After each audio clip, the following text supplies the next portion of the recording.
નમસ્કાર દર્શક મિત્રો,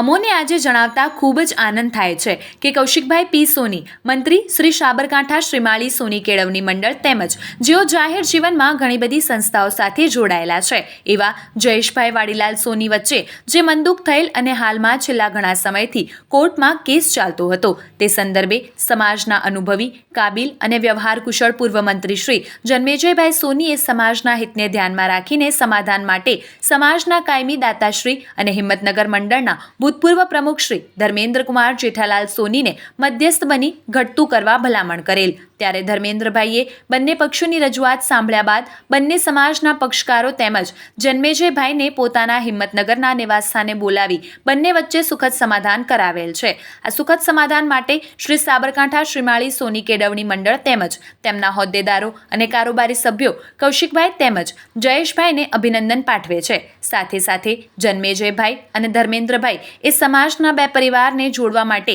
જે પ્રયત્ન કર્યા એ ખરેખર સરાહનીય અને કાબિલે તારીફ છે। આ સમાજના સરાહનીય કાર્ય માટે શ્રી સાબરકાંઠા શ્રીમાળી સોની કેળવણી મંડળ તેમજ સમસ્ત ટીમ જન્મેજયભાઈ તેમજ ધર્મેન્દ્રભાઈને ખૂબ ખૂબ અભિનંદન સાથે આભાર વ્યક્ત કરે છે। સમાજના બુદ્ધિજીવી શ્રેષ્ઠીઓ જીતેન્દ્રકુમાર સોની સાથે ધર્મેન્દ્રભાઈ સોનીએ આ અગાઉ પણ શ્રી સાબરકાંઠા શ્રીમાળી સોની કેળવણી મંડળ તેમજ કૌશિકભાઈ પી સોની અને હરેશભાઈ સોની વચ્ચે ચાલતી 5 વર્ષ જૂની ચેરિટી કમિશનરની ઓફિસની માડાગાંઠમાં પણ મધ્યસ્થની ભૂમિકા ભજવી સમાજમાં એકતા માટે ખૂબ જ જહેમત ઉઠાવેલ તેની પણ આ તબક્કે શ્રી સાબરકાંઠા શ્રીમાળી સોની કેળવણી મંડળ આપ સર્વેને જાણકારી માટે વાકેફ કરે છે અને સમાજલક્ષી એકતા અને સંપ માટે અગ્રેસર રહેનાર સમાજ સેવકને મંડળ સમાજ વતી અભિનંદન પાઠવે છે।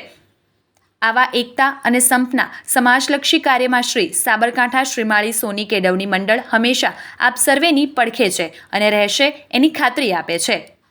આવા જ અવનવા સમાચારો માટે જોતા રહો અર્થ પડકાર ન્યૂઝ। સંવાદદાતા સતીશ સોની, હિંમતનગર। જોતા રહો અર્થ પડકાર ન્યૂઝ અને અમારી ચેનલને લાઇક, શેર ને સબસ્ક્રાઇબ કરવાનું ભૂલશો નહીં।